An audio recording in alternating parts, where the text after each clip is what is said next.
Drama के starting में हम लोग निहान की शादी का सीन देखते हैं। 3 साल लू को डेट करने के बाद निहान यहाँ पर अपने बॉयफ्रेंड लू से शादी करने के लिए जा रही थी। लेकिन कहते हैं ना, कभी कभी कुछ रिलेशनशिप की हैप्पी एंडिंग नहीं होती है तो ही बेहतर होता है। तो इसी एक सैड एंडिंग के साथ इस कहानी की शुरुआत होती है, जहाँ पर कि निहान तो अपने साइड से बहुत ही खुश थी। लू की बहन क्यों आकर के कहती है कि जीजी का यहाँ पर इस तरीके से एक्सीडेंट हो गया और वो बहुत बुरी तरीके से इंजर्ड और वो हॉस्पिटल में है। लू नियान को छोड़ कर के जीजी को देखने के लिए जाने लगता है, जहाँ पर कि जीजी उससे कहती है कि नियान उसे कहती है आज हमारी शादी है, तुम श्योर हो? इस बात पे लू उस पर गुस्सा करते हुए कहता है कि तुमसे शादी करना सिर्फ हमारा बिजनेस का अरेंजमेंट था, हमारे फादर का अरेंजमेंट था और तुम जीजी की पैर की जुत्ती के बराबर भी नहीं हो। तुम्हें पता है कि मैं उससे प्यार करता हूँ और तुम जाओ यहाँ से, मुझे तुमसे शादी नहीं करना है, उसकी ज़िंदगी ज़्यादा ज़रूरी है। वो यहाँ पर गुस्सा होकर के नियान से ब्रेकअप करके चले जाता है। एक पॉइंट को नियान उसे रोकने का कोशिश करती है, लेकिन जल्दी उसे समझ में आ जाता है, लू जैसे धोखेबाज और चीटर इंसान के साथ अगर उसकी शादी हो भी जाती तो उसकी ज़िंदगी बर्बाद हो जाती। तो फिर वो डिसाइड कर लेती है कि ठीक है, वो लू से ब्रेकअप कर ले तो बेहतर है। उसके जाने के बाद लो की बहन क्यों नियान का मजाक उड़ाने लगती है कि कंट्री गर्ल को मेरे भाई से शादी करना था, तुम्हें थोड़ी भी अकल नहीं है कि तुम्हें गरीब होकर के हमारे जैसे अमीर इंसान के घर में शादी कैसे कर सकती हो। इस बात पर नियान उससे कहती है आज से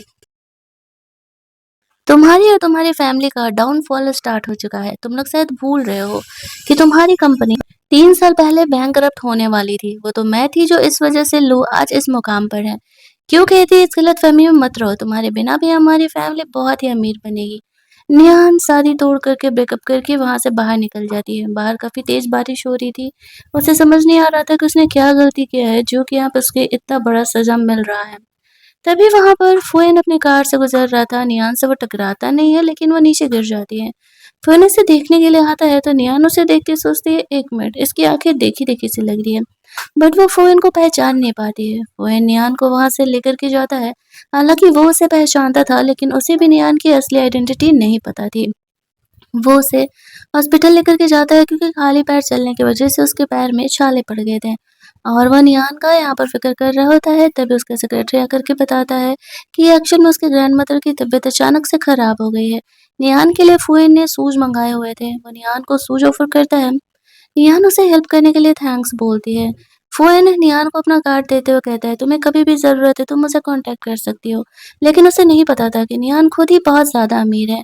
यहाँ पर निहान उसे कांटेक्ट करने से मना कर देती है। फुएन उसे अपना जैकेट देते हुए कहता है कि तुम मैं डिज़र्व करती हो, रखो, हम जल्दी ही मिलने वाले हैं। ऐसा कह के वो अपनी ग्रैंडमदर को देखने के लिए चले जाता है।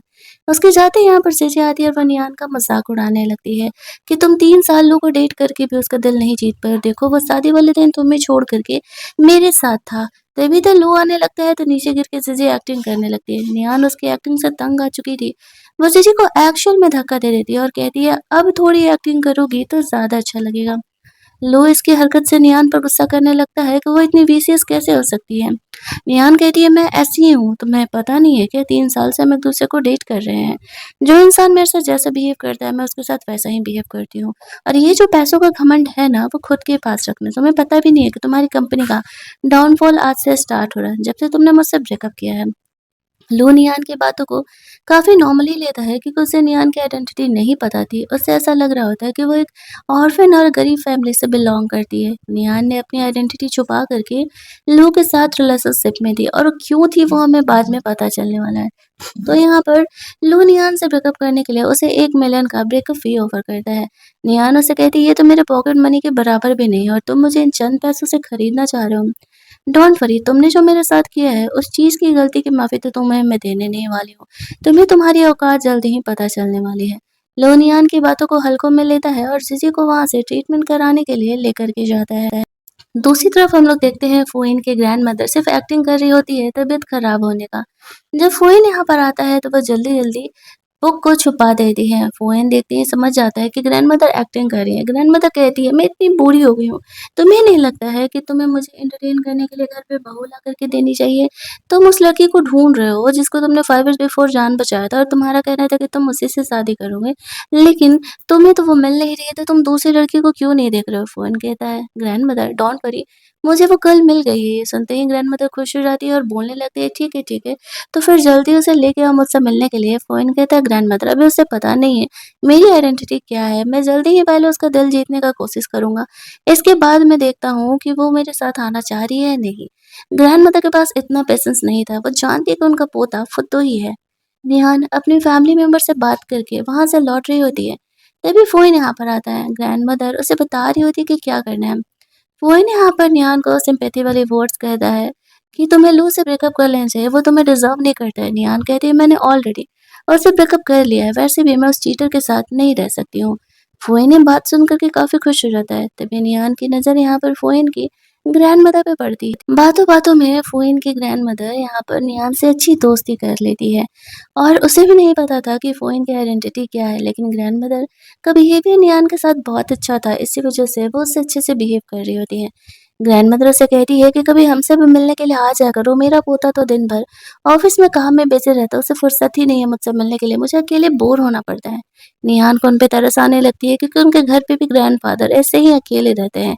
तो वो ग्रैंडमदर को कह देती है कि ठीक है ग्रैंडमदर, मैं आपसे मिलने के लिए आती रहूंगी। ग्रैंडमदर ये बात सुनकर के बहुत ही खुश हो जाती है।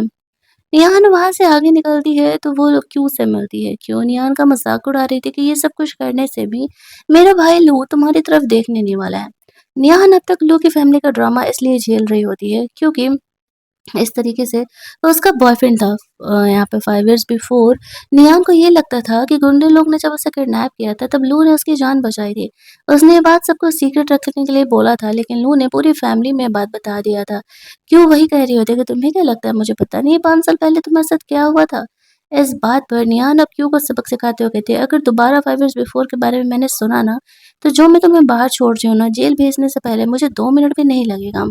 और हाँ, जाकर के अपने भाई को बोल देना, वो मेरे औकात के लायक नहीं है। ऐसा बोल कर के वो वहाँ से चली जाती है और इधर क्यू को लगने लगता है कि इसका ड्रामा कुछ ज़्यादा ही बढ़ गया है। निहान की फैमिली उससे मिलने के लिए आती है, उसके अंकल लोग और उसकी बेस्ट फ्रेंड यहाँ पर उससे मिलने के लिए आती है। उसकी बेस्ट फ्रेंड ने सिर्फ़ और सिर्फ़ निहान की वजह से लू की कंपनी में इन्वेस्टमेंट डाला था। वो कह रही है अब जब तुमने लू से ब्रेकअप कर लिया है तो मुझे लू जैसे घटिया कंपनी में इन्वेस्टमेंट डालने की ज़रूरत नहीं है।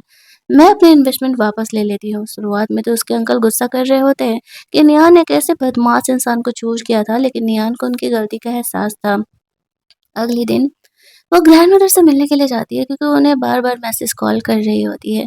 ग्रैंडमदर निहान को बैठने के लिए बोलती है, वो उसके लिए फेवरेट डिशेज़ बनवा रही थी और तुरंत ही यहाँ पर फ़ोएन को कॉल करके बुला लेती है कि आ जाओ, मैंने तुम्हारी होने वाली वाइफ़ को घर पर बुलाया हुआ है। नेहान तब तक यहाँ पर बाहर घूम रही होती है। वो इनका घर देख कर के उसे इतना तो समझ में आता है कि ये लोग भी नॉर्मल नहीं है, ये लोग भी बहुत ही अमीर हैं। तभी तो इस तरीके से यहाँ पर इतनी सारी महँगी-महँगी चीज़ें घर पर रखी हुई हैं।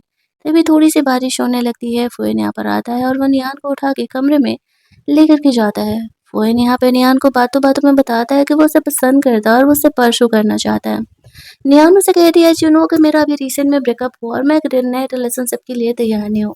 मोहन उसे कहता है मैं ये नहीं कह रहा कि तुम भी मुझे प्यार करो, लेकिन तुम्हें प्यार पाने की ज़रूरत है। बस तुम मुझे खुद से प्यार करने की इजाज़त दे दो, मैं तुम्हें परस्यू करना चाहता हूँ। मैं नहीं चाहता कि तुम रिसेंटली मुझे जवाब दो। निहान के पास इस बात का जवाब नहीं था, क्योंकि वो मेंटली इस प्यार मोहब्बत के चीज़ पर से पूरा उसका भरोसा उठ चुका था। मोहन ये बात अच्छे से जानता था। फिर भी वो उसे कहता है कम से कम एक मौका तो तुम दे ही सकती हो।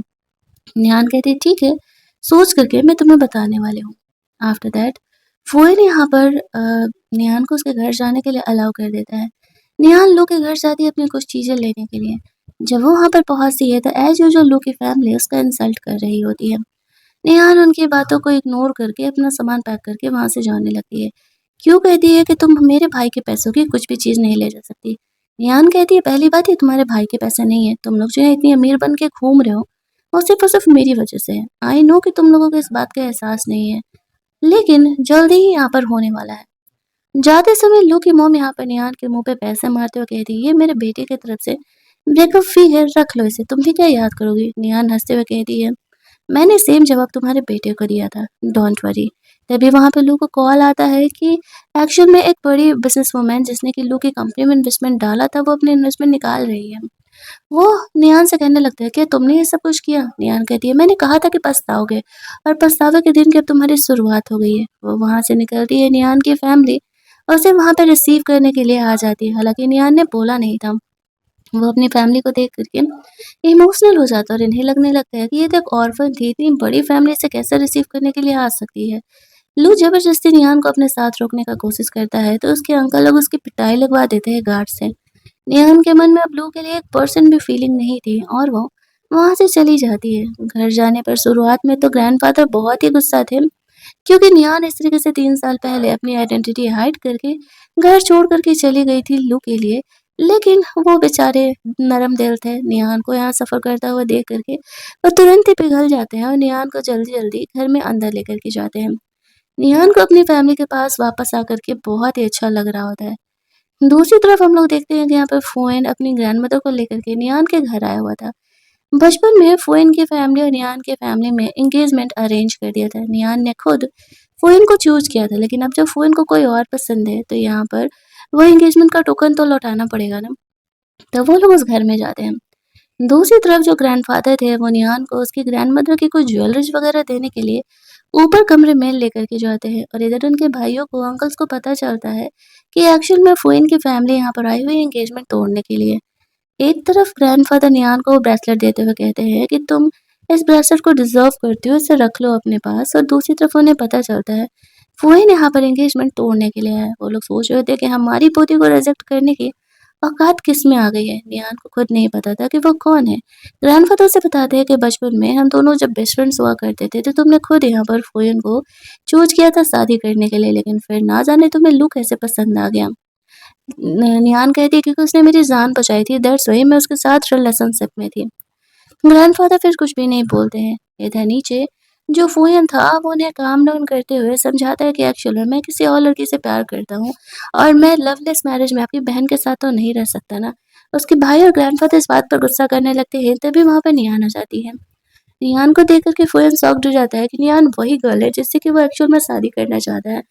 और वो उसकी पहले की ही तो फियोंसे है, लेकिन किस्मत देखो, वो जिस लड़की से रिश्ता तोड़ने आया था, वही लड़की उसकी फियोंसे निकलती है। नियान भी यहाँ पे देख कर के शॉक्ड हो जाती है कि फूयन भी एक्चुअल में कोई ऐरा-गैरा नहीं है, वो तो रिचेस्ट इंसान है और उसका फियोंसे भी है। फूयन यहाँ पे नियान को देख कर के कहने लगते हैं कि आई एम सॉरी, एक्चुअल में मुझे पता नहीं था कि तुम वही गर्ल हो जिसे कि मैं ढूँढ रहा हूँ। और अब जब मुझे ये बात पता चल चुका है, तो मैं अपने रिलेशनशिप को कंटिन्यू करना चाहता हूँ। लेकिन ना तो नियान इस रिलेशनशिप के लिए फ़िलहाल तैयार थी और ना ही नियान की फैमिली। वो लोग यहाँ पर साफ तौर से मना कर देते हैं कि तुमने खेल बस समझ के रखा है, कभी हाँ कहते हो, कभी ना कहते हो। उसकी ग्रैंडमदर सिचुएशन को काम डाउन करते हुए कहती है कि कुछ मिसअंडरस्टैंडिंग हो गई थी।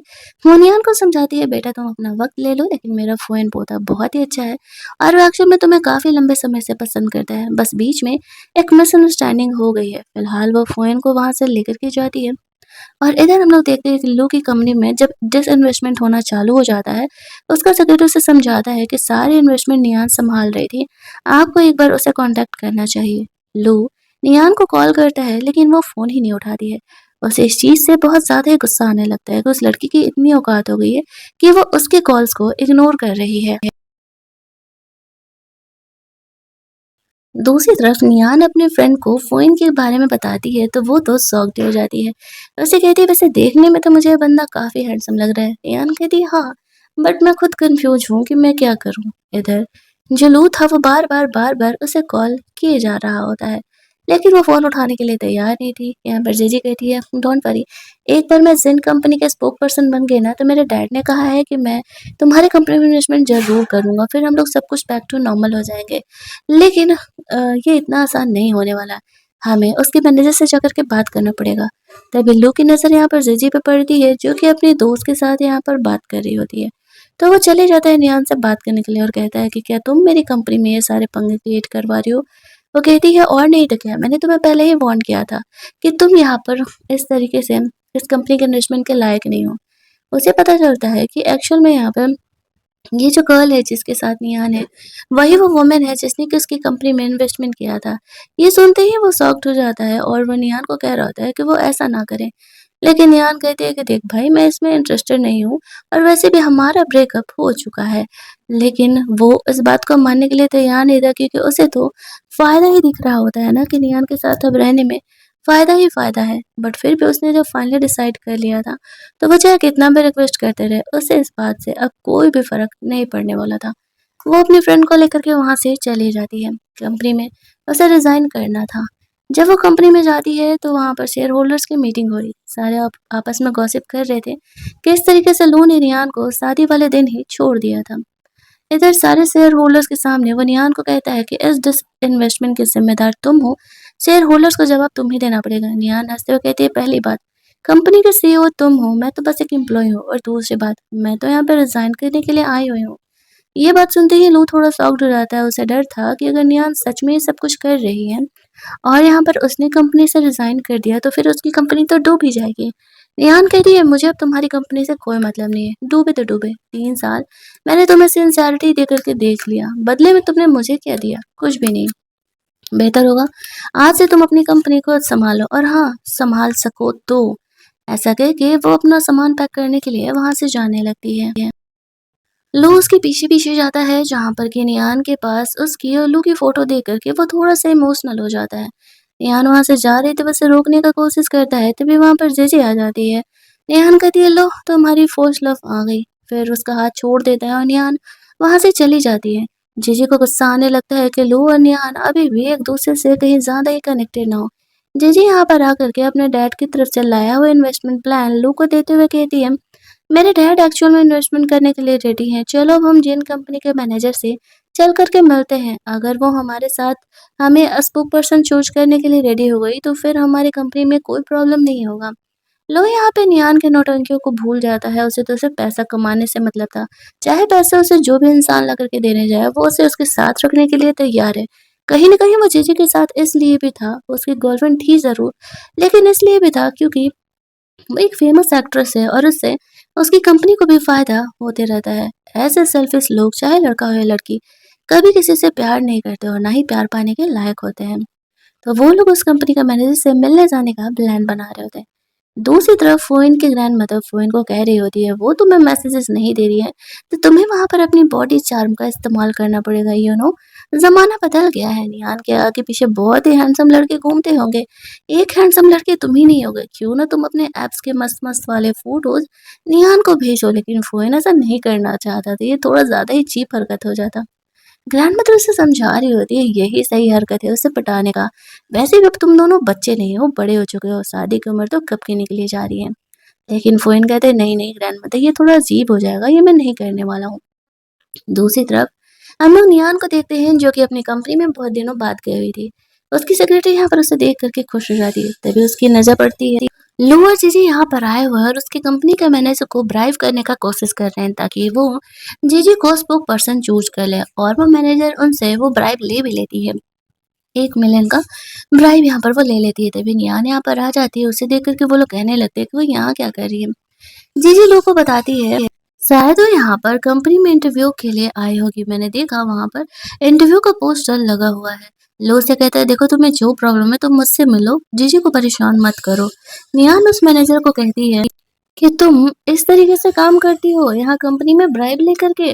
वो एक्चुअल में निहान को नहीं पहचानती थी, इसी वजह से कहने लगती है, तुम कौन होती हो जज करने वाली। फिलहाल लो और जीजी तो वहां से चले जाते हैं। उन्हें ऐसा लग रहा था कि मैनेजर ने ब्राइब ले लिया है तो वो ज़रूर यहाँ पर उनका हेल्प करेगी।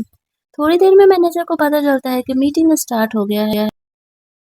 जब वो उस मीटिंग में जाती है तब उसे पता चलता है कि निहान कोई ऐरी-गैरी लड़की नहीं है। एक्चुअल में कंपनी के मेन सीईओ तो वहीं पर है।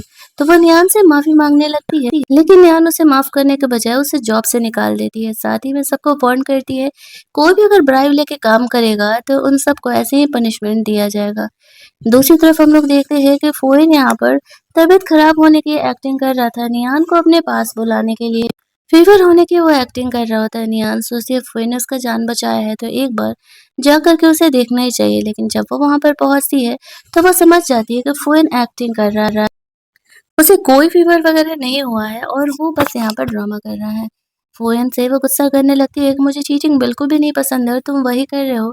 फ़ोएन ऐसे कहता है, आई एम सॉरी, मैं बस तुम्हारे साथ रहना चाहता था, तुम्हारी सिंपैथी पाना चाहता था। तुम तो मेरे पास ही नहीं आ रहे हो। निहान गुस्सा करके वहाँ से चली जाती है। ग्रैंडमदर यहाँ पर फ़ोएन से कहती है, मैंने कहा था कि तुम्हारे ये ड्रामे काम नहीं आने वाले हैं। मैं जो कह रही हूँ वो करो, ज़रूर ही निहान तुम्हारे पास आएगी। तो फिर फ़ोएन के पास कोई ऑप्शन नहीं था। ग्रैंडमदर जो कह रही होती है वो करने के लिए तैयार हो जाती है।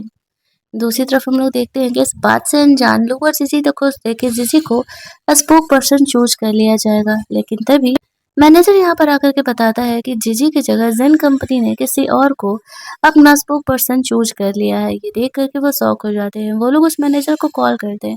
वो मैनेजर कहती है तुमने गलत लड़की से पंगा ले लिया है। उस लड़की ने मुझे खुद भी जॉब से निकाल दिया। अब उन्हें ऐसा लगने लगता है कि नियान को वहाँ पर जॉब मिल गया होगा और उसी ने जानबूझ करके ये किया है, मुझे यहाँ से स्पोक पर्सन की पोजीशन से निकालने के लिए।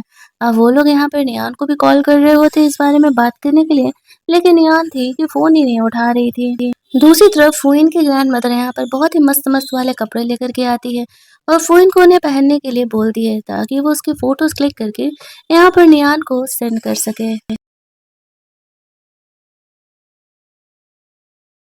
इधर जब लू उस मेन कंपनी के सीईओ से मिलने के लिए आता है, तो निहान उससे नहीं मिलती है क्योंकि एक्चुअल में वो बिज़ी थी। यहाँ पर लू को ऐसा लगता है कि शायद उसने निहान को देखा क्या? लेकिन उसे इस बात का कन्फ्यूज़न ही हो रहा होता है, वो श्योर नहीं था। निहान कंपनी छोड़ कर के वहाँ से बाहर निकल जाती है और लू को बोला जाता है किसी और दिन आकर के मिलने के लिए, हमारी मैडम बिज़ी हैं। ग्रैंडमदर ने यहाँ पे निहान को फ़ुइन के फ़ोटो भेजे थे और कहीं न कहीं निहान को वो फ़ोटोज़ काफ़ी पसंद आ रहे थे। वो है निहान को इम्प्रेस करने के लिए उस ऑक्शन में जाता है जहाँ पर कि निहान इस तरीके से गई हुई थी, वही सेम लैंड बाय करने के लिए। फ़ुएन सोचता है कि उसे बाय करके वो निहान को गिफ्ट कर देगा। वहाँ पे लू भी आया हुआ था उसे लैंड को बाय करने के लिए। उन्हें निहान की असली आइडेंटिटी के बारे में नहीं पता था। ऑक्शन स्टार्ट होता है, सारे उस लैंड के प्राइसेस को बढ़ाए जा रहे थे। फ़ुएन भी उस लैंड के प्राइस को बढ़ा रहा था निहान को इम्प्रेस करने के लिए, लेकिन एट द एंड यहाँ पर निहान ही उस लैंड को बाय करती है। फ़ुएन उसे जानने देता है कि शायद निहान खुद उसे बाय करना चाह रही है। ऑक्शन के बाद यहाँ पर लू देखता है कि निहान यहाँ पर एक और लड़की के साथ आई है, तो उसे ऐसा लगने लगता है कि वही उस कंपनी की सीईओ है। वो उससे बात करने के लिए जाता है। निहान उस लड़की को इशारा करती है कि यहाँ पर अपनी आइडेंटिटी नहीं रिवील करने के लिए, तो वो उसे उसी तरीके से ट्रीट कर रही होती है। लो उसे कहता है कि तुम नहीं सुधरोगे, मुझसे मेरी चीज़ छीनने की तुम्हारी आदत है ना? निहान कहती है, जो मेरा है वो मेरा है। फ़ुएन यहाँ पर आता है और निहान को अपने साथ लेकर के जाता है। वो कहता है, मैं तो यहाँ पर आया था तुम्हें इम्प्रेस करने के लिए, वो लैंड बाय करके देने के लिए, बट शायद तुम खुद भी इतनी कैपेबल हो। निहान यहाँ पर फ़ुएन के साथ उसके कहने पे डिनर करने के लिए चली जाती है। ग्रैंडमदर ने सब कुछ अरेंज कराया था, ऐसे रोमांटिक रूम, रोमांटिक डिनर वगैरह, वो ड्रेस चेंज करने के लिए गया था। तब तक निहान सोचती है कि वो फ़ुएन के लिए भी कुछ गिफ्ट खरीद लेती है। इधर फ़ुएन से मिलने के लिए वो लोग नहीं, मिलने के लिए तो निहान से ही यहाँ पे लू और जीजी आ रहे होते हैं। साथ में क्यों भी थी, लेकिन उन्हें पता नहीं था कि वो लड़की निहान निकलने वाली है। लू यहाँ पर कुछ अरेंजमेंट करने के लिए चले जाते हैं। जब यहाँ पे निहान आती है, तो क्यू और जीजी दोनों ही मिल करके उससे बुली करने लगते हैं। निहान ने 3 मिलियन का पॉट यहाँ पर फ़ुएन के लिए खरीदा था और क्यू गुस्से होकर के यहाँ पर निहान का वो पॉट तोड़ देती है और कहती है कि यहाँ पर इस तरीके से तुम ये घटिया सा चीज़ लेकर के क्या कर रही हो? निहान जब उन्हें बिल दिखाती है कि ये कोई घटिया चीज़ नहीं है, एक्चुअल में यहाँ पर ये 30 मिलियन का बिल है, तो उन्हें तो इस बात का भरोसा ही नहीं हो रहा होता है। फ़ुएन भी यहाँ पर आता है और कहता है कि क्या ड्रामा चल रहा है? निहान कहती है कि अगर तुमने ये बिल पेमेंट नहीं किया तो मैं पुलिस को कॉल कर दूँगी। फ़ुएन को यहाँ पर निहान को बिल पेमेंट करना पड़ता है। अंदर से मैनेजर आता है और वो निहान को लेकर के जाता है। ये लोग खुद ही कन्फ्यूज़ थे कि निहान के यहाँ पर क्या आइडेंटिटी है जो ये होटल का मैनेजर स्पेशली आकर के निहान को लेकर के जा रहा है। लोगों को कहीं न कहीं डाउट होने लगता है कि कहीं ऐसा तो नहीं है कि निहान एक्चुअल में रिच फैमिली से बिलॉन्ग करती है और उससे हमसे उसने अपनी आइडेंटिटी को हाइड करके रखा हुआ है। उसके जाते ही यहाँ पर जिन कंपनी का मैनेजर आता है और उसी ने उसे निहान से मिलाने के लिए बोला हुआ था, लेकिन वो मैनेजर की नज़रें क्यों पे पड़ती हैं। तो वो लू को कहता है कि अगर तुम इस लड़की को मेरे साथ एक रात नाइट स्पेंड करने के लिए दे दोगे, तो मैं यहाँ पर ज़रूर ही तुम्हारा जिन कंपनी के साथ इन्वेस्टमेंट फिक्स करने के बारे में सोच सकता हूँ। जीजू उसे कहती है डोंट वरी, मेरे पास इससे भी खूबसूरत एक लड़की है। वो निहान के बारे में बात कर रही होती है। अब तक तो उस मैनेजर को पता नहीं था कि वो किसके बारे में बात कर रही है। तो वो रेडी हो जाता है और कहता है डोंट वरी, तब तो मैं जिन कंपनी के मैनेजर से मेन सीईओ से ज़रूर ही तुम्हारे साथ टाई अप करने के बारे में बात करूँगा। दूसरी तरफ यहाँ पर फ़ुएन को उसे और इम्प्रेसिव बनाने के लिए उसका सेक्रेटरी लगा हुआ था। एक बार को निहान भी फ़ुएन की ब्यूटी से मेस्मराइज़ हो जाती है, लेकिन चीज़ें इतनी आसान नहीं होने वाली थी। वो दोनों को छोड़ कर के वहाँ से बाहर निकलता है। फ़ुएन उसे कहता है क्या मैं तुम्हें पसंद नहीं आ रहा हूँ?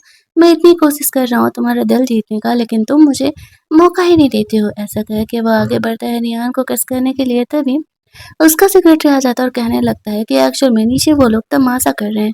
निहान समझ जाती है कि इस तमाशे की बात हो रही है और उसे नीचे देखने के लिए जाना पड़ता है। फौरन सोच रहे थे कि कबाब का हड्डी को भी ही आना था। नीचे जब निहान जाती है तो मैनेजर उसे देख करके घबरा जाता है और सॉरी सॉरी बोल करके वहां से चले जाता है। जब उन्हें इस बारे में पता चलता है कि निहान से वो मैनेजर क्यों डर रहा है तो उन्हें खुद समझ में नहीं आता है कि प्रॉब्लम क्या है यहाँ पर। अब यहाँ पर निहान कहने लगती है कि तुम लोगों की हरकतें तो कुछ ज्यादा ही बढ़ती जा रही है। फोन यहाँ पे रोक करके निहान से बात करना चाह रहा था और इस चीज से जीजी को जेलस होने लगता है और क्यों को भड़का रही होती है कि अभी भी निहान तुम्हारे भाई के पीछे पड़ी हुई है। मैं तुम लोगों के लिए इतना कुछ करना चाह रही हूँ लेकिन हर बार नियान बीच में आ जा रही है। क्यू को भी यही लगता है और वो नियान से बहस करने के लिए चली जाती है। इधर लो नियान को वापस आने के लिए बोल रहा होता है। नियान कहती है तुम में ऐसा क्या स्पेशल है जो मैं चीटर के पास वापस आऊंगी। क्यों यहाँ पर वापस आती है और गुस्से में नियान से झगड़ा करने लगती है तो नियान उसे थप्पड़ मार देती है और कहती है तुम नहीं सुधरोगी तो यही मैं तुम्हारे साथ हर बार करने वाली हूँ। क्यों गुस्सा होकर के वो यहाँ पर निहान को रोड पर धक्का दे देती है लेकिन उसका एक्सीडेंट होते-होते बचता है। अब तो निहान यहाँ पे क्यू को छोड़ने नहीं वाली थी, वो उसको उसी तरीके से पिटाई करने वाली थी। लू और जीजी उसे बीच में रोक रहे होते हैं, वो कहते हैं तुम्हारी बहन की वजह से मेरा एक्सीडेंट होते-होते रुका है। अगर तुमसे तुम्हारी बहन नहीं संभलती है तो इस जंगली जानवर को घर पे रखा करो, बाहर लेकर के आने की ज़रूरत नहीं है। अब यहाँ पे लू को लगने लगता है कि निहान इतनी ज़्यादा कैसे बदल गई? ऐसा तो कुछ होता नहीं था पहले, बहुत ही काम रहती थी। निहान उसे कहती है मैं ऐसी ही हूँ। वो लू को कहती है अगर तुम्हें वो साउथ का लैंड चाहिए तो तुम अपनी बहन को बोलो मुझसे माफी मांगे। अगर वो ऐसा करती है तो मैं जरूर उसे वो लैंड दे दूंगी। लू पैसे के लालच में कि उसे माफी भी निहान को मंगवा लेता है। निहान हंसने लगती है और कहती है मुझे तुम्हारे कैरेक्टर से यही उम्मीद थी, तुम अपने प्रॉफिट के लिए किसी को भी नीचे गिरा सकते हो। तब तक वहां पर फोन आ जाता है और वो निहान को वहां से लेकर के जा रहा होता है। अब उन्हें ऐसा लगने लगता है कि आखिरकार ये फोन कौन है और वो निहान का क्यों सपोर्ट कर रहा है, वो जानना चाहता था। निहान को वहां से लेकर के जाता है। जीजी को जेलस होने लगता है कि निहान को इतना हैंडसम लड़का मिल कहाँ से गया। लू को भी इस बात से गुस्सा आ रहा था कि निहान ने आज तक रिलेशनशिप में उसे खुद को टच करने नहीं दिया और ये किसके साथ है। फुए निहान का केयर करते हुए उसे घर लेकर के जा रहा था। फुहिन की आंखें देख करके निहान को ये लग रहा था कि उसने आंखें पहले भी कहीं देखी है। उसे डाउट हो रहा था 5 इयर्स पहले जिन लोगों ने उसे किडनैप किया था कहीं फुहिन नहीं तो उसने उसकी जान नहीं बचाई थी। यहाँ पर फुहिन को उसकी वजह से बुलेट्स भी लगे थे। वो लू को वो बंदा समझ रही होती है, इसी वजह से वो लू के साथ पिछले 3 सालों से रिलेशनशिप में थी और उससे शादी भी कर रही होती है। लेकिन यहाँ पर चीजें तो कुछ और ही थी। फुहिन समझ रहा था कि निहान उसे पहचानने का कोशिश कर रही है। तब तक उनका घर आ जाता है। फुहिन निहान को अपना जैकेट ऑफर करता है और वहां से चले जाता है। उसका भाई कह रहा था कि फाइनली अब तुम्हें अकल आ गया कि कौन तुम्हारे लिए सही है। निहान कहती है कि भाई 5 साल पहले क्या आप जरा सीसीटीवी फुटेज मुझे निकलवाइए ना। मुझे डाउट है कि 5 इयर्स बिफोर मैं ये सोच रही थी कि लू ने मेरी जान बचाई है लेकिन ऐसा कुछ नहीं है। मुझे डाउट है कि वो फोन है जिसने मेरी जान बचाई है। उसका भाई कहता है चलो ठीक है, मैं इस बारे में पता लगाता हूँ। वो कहता है तुम्हें किसने परेशान किया। वो कहती है इट्स ऑब्वियस लो एंड उसकी फैमिली में। उसका भाई उस पर गुस्सा करते हुए कहता है मैं कुछ करूँ। नियान कहता है नहीं नहीं, इन ढक्कनों को तो मैं ही संभाल लूंगी। दूसरी तरफ यहाँ पर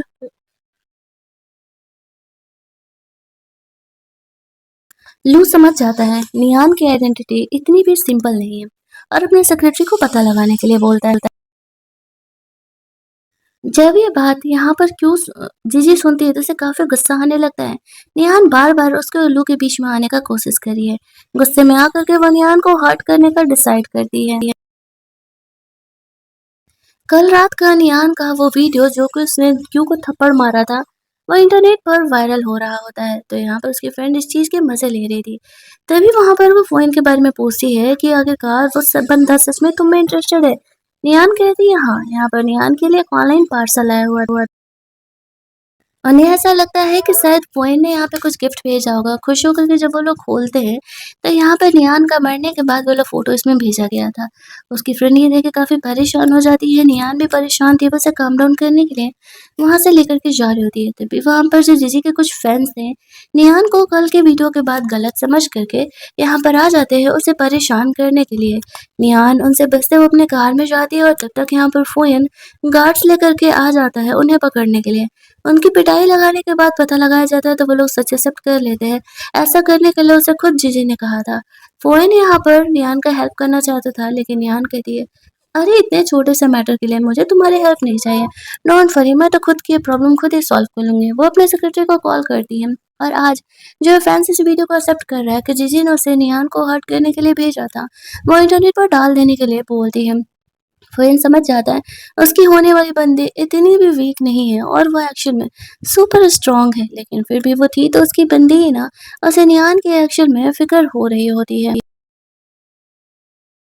इधर इस बातों से अनजान वो लोग तो खुशी मना रहे होते हैं कि यहाँ पर नियान की बेइज्जती हो रही है। जीजी की वजह से जीजी के फैंस उसे जा करके बुली कर रहे हैं। लेकिन तभी वहाँ पर जीजी को पता चलता है कि एक्चुअल में उसके बारे में इंटरनेट पर ये वीडियो फैल रहा है। कहाँ ये लोग वो और लू की एंगेजमेंट अनाउंस करने का प्लान कर रहे थे और कहाँ पर ये जीजी के साथ ऐसा कांड हो गया। इतना ही नहीं, जैसे ये बातें बाहर आती है तो जितने भी उसे एंडोर्समेंट वगैरह मिले हुए थे वो सारे कैंसिल हो जाते हैं।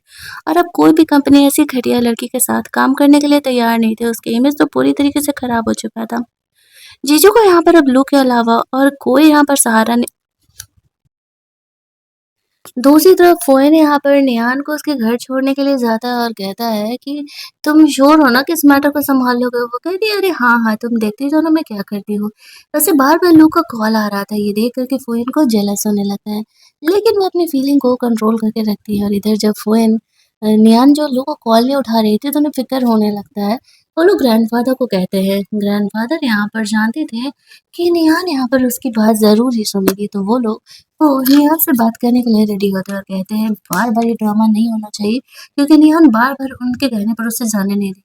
ग्रैंडफ़ादर के कॉल आने पर निहान फ़ोन उठा लेती है क्योंकि उस घर में ग्रैंडफ़ादर उसके साथ अच्छा बिहेव किया करते थे। निहान से वो कहते हैं आई नो कि यहाँ पर जीजी से गलती हुआ है, लेकिन क्या वो उसके लिए सिर्फ़ एक बार जीजी को माफ़ करने के लिए तैयार है? वो माफ़ करने के लिए रेडी हो जाती है और यहाँ पर उन्होंने अपने 60th बर्थडे पर उन्हें पार्टी में भी बुलाया था, तो वो उस पार्टी में भी जाने के लिए तैयार हो जाती है।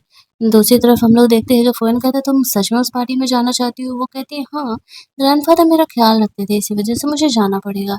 दूसरी तरफ हम लोग देखते हैं कि ग्रैंडफ़ादर के लिए यहाँ पर जीजी और क्यू दोनों कुछ गिफ्ट खरीदने के लिए जाते हैं, लेकिन वो उस बुढ़ऊ को कोई महँगा गिफ्ट नहीं देना चाह रही थी।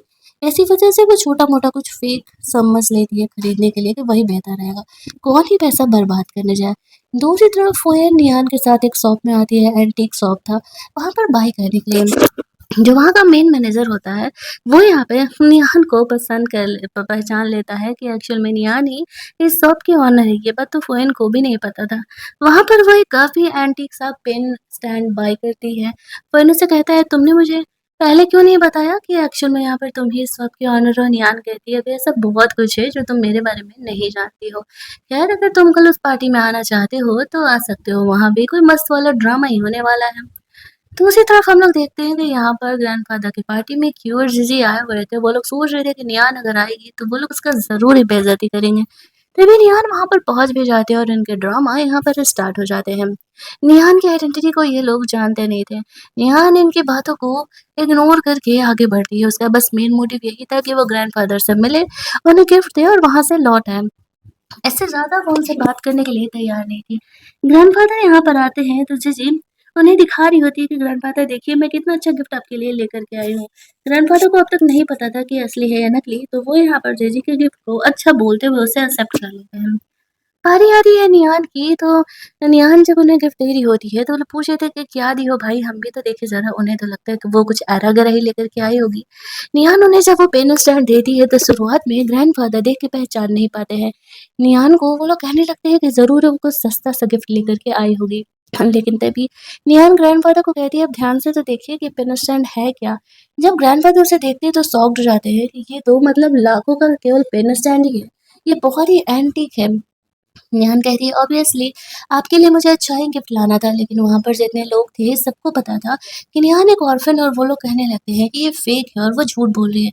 नेहान कहती है ठीक है अगर असली हो तो तुम सबको मुझसे माफ़ी मांगना पड़ेगा। सब इस बात के लिए रेडी हो जाते हैं। तभी इस बात की पुष्टि करने के लिए यहाँ पर फोयन उस शॉप के मेन मैनेजर को लेकर के आ जाती है, जहाँ पर कि उस शॉप पर वो पेन स्टैंड रखा हुआ था।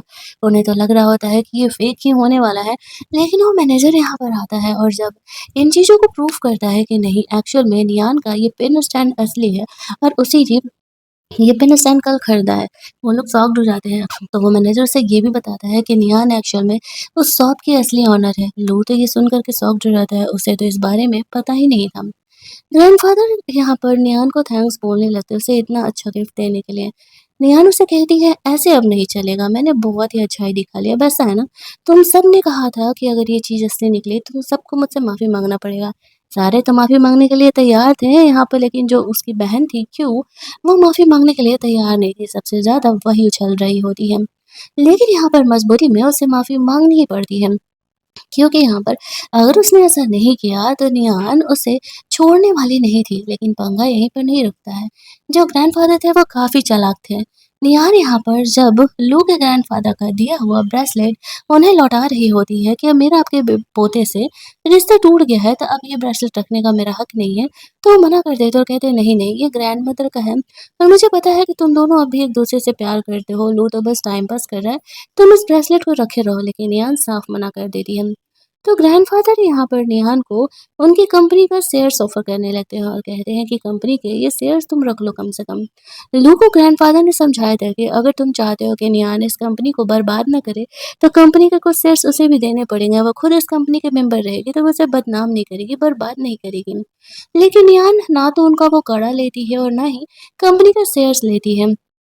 और यहाँ पर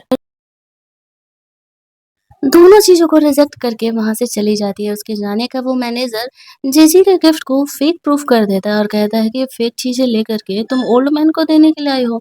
उन्हें समझ में नहीं आ रहा चीज़ें, मुझे तो समझ में आ रही है ना।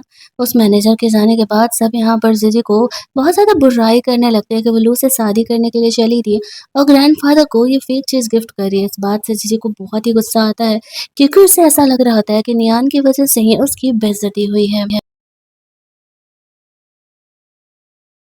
बाहर जाकर के निहान फ़ुएन को थैंक्स बोलती है उसका हेल्प करने के लिए।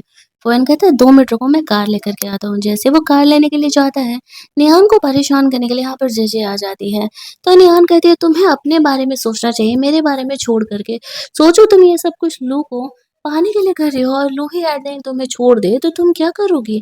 वैसे भी तो तुम बस एक बी ग्रेड एक्ट्रेस ही हो, तुम्हारी तो कोई औकात ही नहीं है मेरे सामने। ऐसा कहते हुए फ़ुएन के साथ उसके कार से चली जाती है। जीजी को जेलस होने लगता है कि इसे इतना अमीर बंदा भला कहाँ से मिल गया। लेकिन पता कराती है तो उसे ये गलत न्यूज़ मिलता है कि ये कार रेंट का है। उसे लगने लगता है कि निहान यहाँ पर फेक रिच बनने की एक्टिंग कर रही है। घर लौटते समय फूहन यहाँ पर निहान को कहता है कि तुम्हें ये सब कुछ झेलने की क्या ज़रूरत है, तुम सीधे लोग की कंपनी को बैंकरप्ट कर सकती हो। निहान इस बात को उसे कोई जवाब नहीं देती है। अगले दिन वो किसी बिजनेसमैन से मिलने के लिए आने वाली थी। वो बिजनेसमैन फूहन के साथ आता है। फूहन की वजह से वो जल्दी ही निहान की कंपनी के साथ टाई अप करने के लिए रेडी हो जाता है। मीटिंग वीटिंग कंप्लीट होता है। पूरी मीटिंग फ़ुएन यहाँ पर सिर्फ़ और सिर्फ़ निहान को ताड़ ही जा रहा था। सब कुछ काफ़ी स्मूथली जाता है। फ़ुएन यहाँ पर निहान को कहता है, तुमने मुझे जवाब नहीं दिया। तुम लियो की कंपनी को तो पूरी तरीके से यूँ ही बैंकरप्ट कर सकती हो, तो पर कर क्यों नहीं रही? मुझे नहीं पसंद मेरे बंदी के आस-पास कोई और मंडरा है। निहान से कहती है, "1 सेकंड, मैंने तुम्हें नहीं कहा है कि मैं तुम्हारी बंदी हूँ या फिर मैं तुम्हारी गर्लफ्रेंड बनने वाली हूँ।" उसकी फ्रेंड उसे कॉल करती है और वो फ़ुइन के बारे में उससे छेड़ रही थी, जहाँ पर कि फ़ुइन उसकी बातों को सुन लेता है और कहता है लगता है कि तुम्हें मुझे ट्राई करना चाहिए, एक्चुअल में मैं वो कर सकता हूँ या नहीं, जिसके बारे में तुम्हारी फ्रेंड यहाँ पर बोल रही थी। निहान उसे रोकते हुए कहती है ऐसे कुछ भी नहीं है, वो तो कुछ भी बकवास करती रहती है, उसकी बातों को ज़्यादा ध्यान नहीं दो। लो की कंपनी का सवाल का वो जवाब दे रही है, 5 साल पहले लो ने मेरी जान बचाई थी, दैट्स व्हाई मैं उसे थोड़ी इज़्ज़त छोड़ रही हूँ, लेकिन ज़्यादा दिनों के लिए नहीं।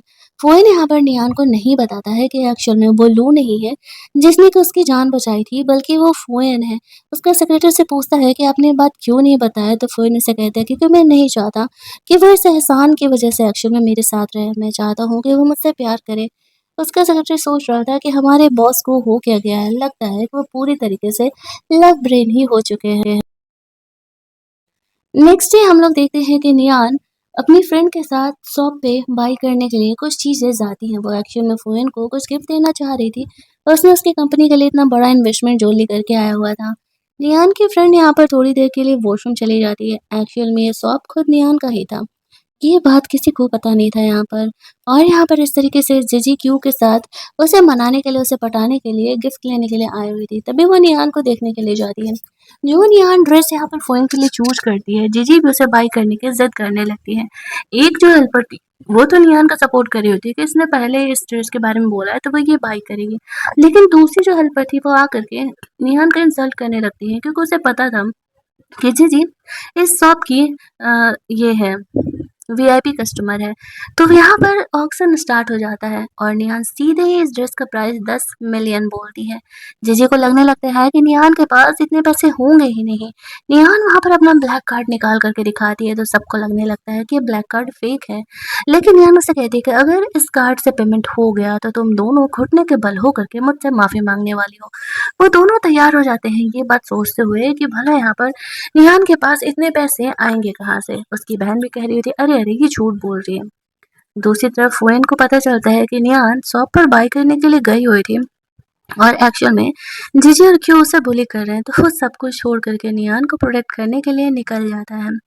वो जो हेल्पर थी वो यहाँ पर उसके कार्ड से पेमेंट करने के लिए जा रही होती है। तभी वहाँ पर उस शॉप का मैनेजर आ जाता है। भला वो अपने ओनर से ही शॉप के पैसे कैसे ले सकता था?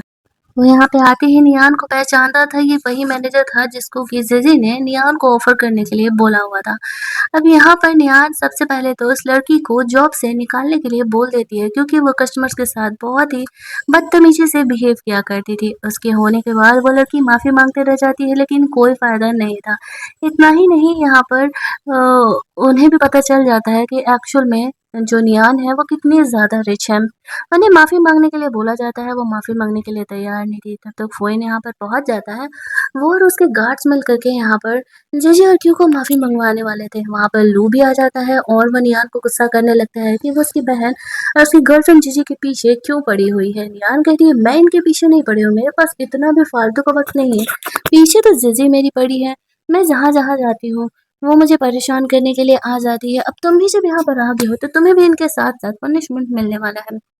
लू को लग रहा था नेहा ड्रामा कर रही है, लेकिन जब फ़ोइन यहाँ पर उसके सपोर्ट में आता है तो वो कहता है कि चलो अब तुम तीनों को असल में सबक सिखाने का वक्त आ गया है, बहुत हो गया है तुम्हारे ड्रामा। और वो उन लोगों को वहाँ से लेकर के जाता है। नियान को नहीं पता था कि फ़ोइन उसे किस तरीके से पनिशमेंट देने वाला है। वो उसे क्लब में लेकर के जाता है और जहाँ पर वो कहता है कि अगर तुम इस मैटर को रफ़ा-दफ़ा करना चाहते हो तो तुम्हें मेल मॉडल की तरह पोल डांस करना पड़ेगा और अगर तुमने नहीं किया तो तुम दोनों को मैं जेल भेजवा दूँगा।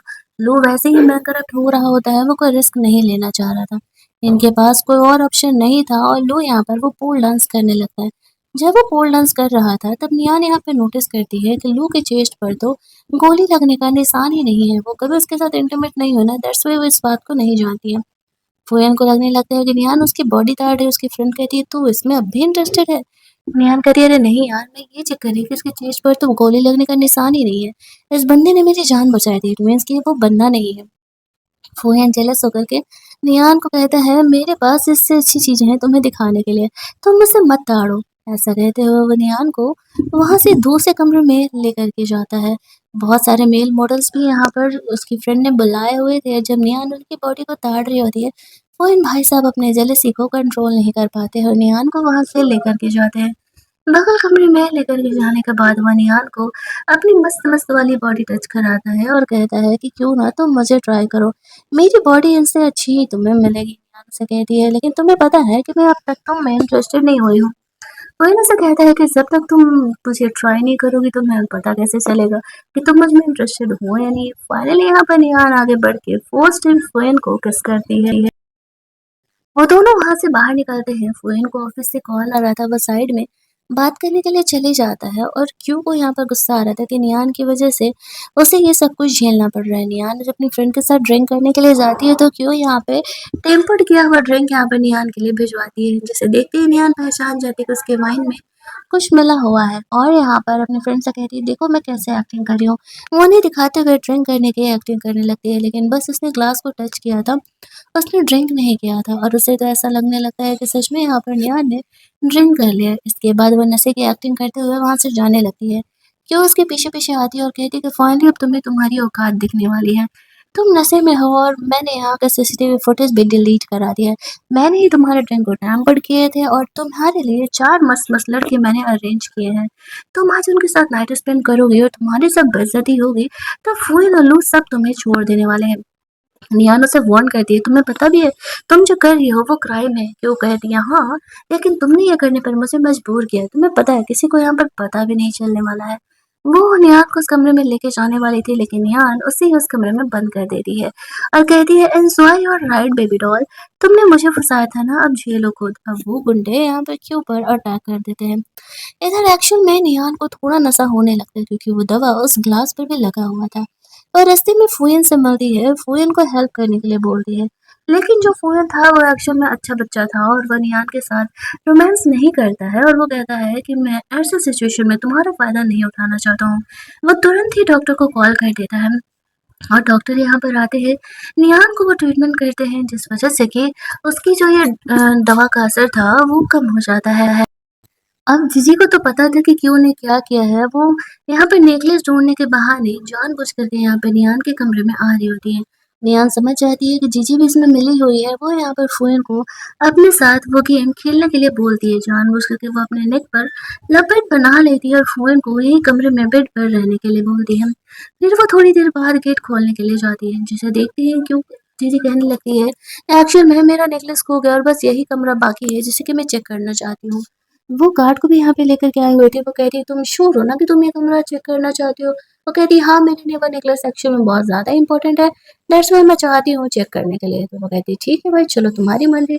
अंदर जाते ही वो ये देख कर के शॉक हो जाती है कि उसने तो 3 बंदों को अरेंज किया था, तो यहाँ पे फ़ौरन कैसे आ गया? वो कहती है कि क्या हुआ, तुम्हें वो नेकलेस नहीं मिला ना? कोई बात नहीं, एक और कमरा भी बाकी है, चलो वहाँ चेकअप कराते हैं। और हाँ, डोंट वरी, मैं पुलिस को भी बुला दूंगी अगर तुम्हारा यहाँ पर नेकलेस खो गया है। उसे ढूंढना तो इम्पोर्टेंट है ना। जैसे यहाँ पर पुलिस को इंक्लूड नहीं करना चाह रही थी, क्योंकि उसका करियर ऐसे ही दांव पर लगा हुआ है। लेकिन यार इस बात को जाने नहीं देती और पुलिस को यहाँ पर बुला लेती है। वो लोग बगल कमरे में जाकर के देखते तो एक्चुअल में उस कमरे में अंदर क्यों थी, और वो लड़के यहाँ पर थे। उन लड़कों को देख करके यहाँ पर पुलिस उन्हें पकड़ के लेकर के जाती है। लू पूछने लगता है कि यहाँ पर क्या चल रहा है, क्यों यहाँ पर सारा ब्लेम यहाँ पर निहान पर लगा देती है कि निहान ने उसे फंसाया है। वो कहती है, अच्छा, ड्रिंक को टैम्पर्ड करो तुम, बंदे बुलाओ तुम, सीसीटीवी खराब करो तुम, और फँसाया मैंने तुम्हें है क्या? ग्रेट है, कोई बात नहीं, पुलिस यहाँ पर आई हुई है ना, वो बातों को पता लगा लेगी। लेकिन लू जानता था कि अगर ये बात बाहर गया तो उसकी काफ़ी बदनामी होगी। दरअसल उस बात को बाहर नहीं जाने देना चाह रहा था। ऊपर से नियान के पास वॉइस रिकॉर्डिंग भी थी, जिसमें कि वो यहाँ पर उन गुंडों लोगों को अरेंज कर रही है नियान के साथ बदतमीजी करने के लिए। फिर भी लू यहाँ पर इस बात को रफा-दफा करने के लिए बोल रहा होता है। क्यों यहाँ पर नेकलेस ढूँढने के बहाने निहान की बॉडी से वो नेकलेस निकालती है। उसे लगा था शायद अब तो वो डरेगी। निहान कहती थी, कोई बात नहीं, पुलिस तो यहाँ पर है ना, तो वो फिंगरप्रिंट चेक कर लेगी कि मेरे फिंगरप्रिंट इस नेकलेस पर है या नहीं। आप चीज़ें समझ जाती है कि लड़की को ज़्यादा ही समझदार है और वो भी फंसाएगी। तभी वहाँ पे निहान की फ्रेंड आती है और वो वीडियो दिखाती है जिसमें कि जीजी और क्यू दोनों आपस में बातें कर रहे हैं, और यहाँ पर वो लोग निहान को इस तरीके से फंसाने का प्लान कर रहे हैं। अब इस वजह से तो यहाँ पर नियान को जेल जाना तय हो जाता है। उसने इतना घटिया कांड जो यहाँ पर अरेंज किया था, लोगों को भी पता चल जाता है कि जैसे जितनी सीधी दिखती है, एक्चुअल में वो इतनी सीधी है नहीं। लेकिन फिर भी अभी तक उसे इस बारे में पता नहीं चला था कि नियान की असली आइडेंटिटी क्या है। अब लू यहाँ पर नियान को मना करके अपने साथ रखने का कोशिश कर रहा होता है। नियान उसे साफ तौर से क्लियर कर देती है, ऐसा कुछ भी नहीं होने वाला है। वो कहता है, कम से कम इस बात को बाहर मत जाने दो। नियान कहती है, ऐसा है ना, तुम्हारी सीधी-सादी बहन ने मुझे कितनी बुरी तरीके से बुली करने वाली थी, ये तो तुम्हें अच्छे से पता चल रहा होगा, और जब तू खुद पर आया है तो इस बात को रफ़ा-दफ़ा करने के लिए अगर मैं इस जगह पर होती तो पूरी दुनिया में मेरी कितनी बेइज़्ज़ती हो रही होती। जैसा तुम्हारी बहन ने अरेंजमेंट किया था, वही अरेंजमेंट तो उसे भी मिलना चाहिए ना। ऐसा बोल कर के वो वहाँ से चली जाती है। लू की कंपनी अब धीरे-धीरे बैंकरप्ट होना स्टार्ट हो जाती है। उसके ग्रैंडफ़ादर आकर उस पे गुस्सा कर रहे होते हैं कि मैंने तुम्हें यही समझाया था कि नियान से कंपनी को बचाना चाहते हो तो कंपनी के शेयर्स उसे दे दो, लेकिन तुमने उसे उस दिन रिक्वेस्ट नहीं किया। अब वो लोग उसे काफ़ी रिक्वेस्ट कर रहे होते हैं कि वो लास्ट टाइम यहाँ पर निहान से बात करे और कैसे न कैसे करके कंपनी को बचाएँ। कंपनी इतनी मेहनत से मैंने यहाँ पर खड़ा किया है, अगर कुछ हो गया तो कंपनी पूरी तरीके से डूब जाएगी। ग्रैंडफ़ादर को हालाँकि उम्मीद नहीं था कि निहान यहाँ पर उनका हेल्प करने वाली है, क्योंकि क्यू ने उसके साथ एक्चुअल में काफ़ी बुरा किया था। लेकिन फिर भी वो एक बार निहान को इस बारे में कॉल करने के लिए सोचते हैं।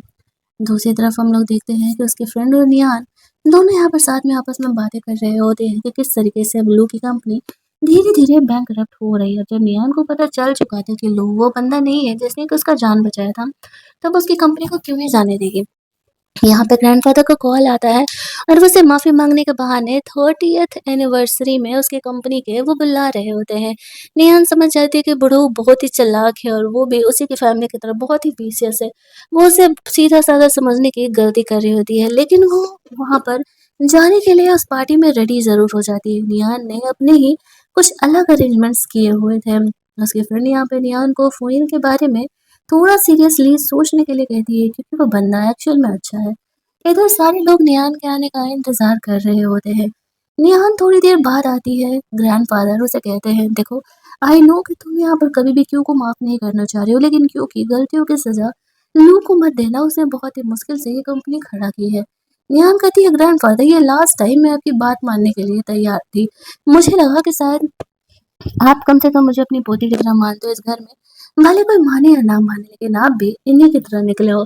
आज के बाद मेरा भी आपके साथ पूरी तरीके से रिलेशन खत्म होता है। ऐसा कहते हुए वो पार्टी में अंदर चली जाती है। ग्रैंडफादर समझ जाते हैं कि निहान यहाँ पर बहुत कुछ अरेंजमेंट करके ही आई पार्टी जब यहाँ पर स्टार्ट होता है, लोग कंपनी के पार्टी को होस्ट कर रहा होता है, तभी जीजी यहाँ पर आती है और वो सबको टैक्स इन्वेजन की रिपोर्ट्स दिखा देती है कि जीजी को इम्प्रेस करने के लिए लोगों ने अपनी कंपनी से कितने पैसे गचकाए थे। तब निहान यहाँ पर अपनी आइडेंटिटी को रिवील करती है कि वो इस कंपनी की सीईओ है और इस फैमिली से बिलोंग करती है। लू को जब ये बात पता चलता है तो वो निहान से माफ़ी मांगने लगता है और कहता है, एक्चुअली मुझे पता नहीं था, मुझे माफ़ कर दो। निहान उसे कहती है, माफ़ी के लायक तो तुम हो नहीं। 3 साल रिलेशनशिप में रहने के बावजूद भी तुमने मुझे चीट किया था और तुम ये बैंकरप्टी डिजर्व करते हो। तुमने मुझसे ये भी झूठ बोला कि तुमने मेरी जान बचाई है। इतना तो तुम डिजर्व ही करते हो। अब कोई भी यहाँ पर लू की कंपनी को वापस से बैंकरप्ट होने से नहीं बचा सकता है। उसकी कंपनी यहाँ पर बैंकरप्ट हो जाती है। फ़ोएन यहाँ पर नियान से मिलने के लिए आता है। नियान अब फ़ोएन के बारे में सोचना चाह रही होती है। फ़ोएन और नियान यहाँ पर एक हो जाते हैं और हमारी ये कहानी यहीं पर एंड हो जाती है। नियान की फैमिली ने को भी नियान ने जैसे-तैसे मना लिया था फ़ोएन से शादी करने के लिए। एट द एंड ये एक हैप्पी एंडिंग है। फ़ोएन और नियान दोनों एक हो जाते हैं। इस कहानी में हीरोइन कुछ ज़्यादा ही स्ट्रॉन्ग थी। फ़ोएन का कुछ ख़ास रोल नहीं था। मुझे लगा थोड़ा और रोमांस तो यहाँ फ़ोएन और नियान के बीच में होना ही चाहिए था। बट ख़ैर जो भी ये कहानी है, कहानी अच्छी लगी होगी तो वीडियो को लाइक और शेयर करना मत भूलना। कहानी के बारे में अपने थॉट्स कमेंट में ज़रूर बताना और चैनल को सब्सक्राइब कर लेना। तब तक के लिए कीप ट्यून्ड। मिलते हैं जल्दी से हम लोग एक और मस्त-मस्त वाले ड्रामा के हिंदी वर्ज़न में।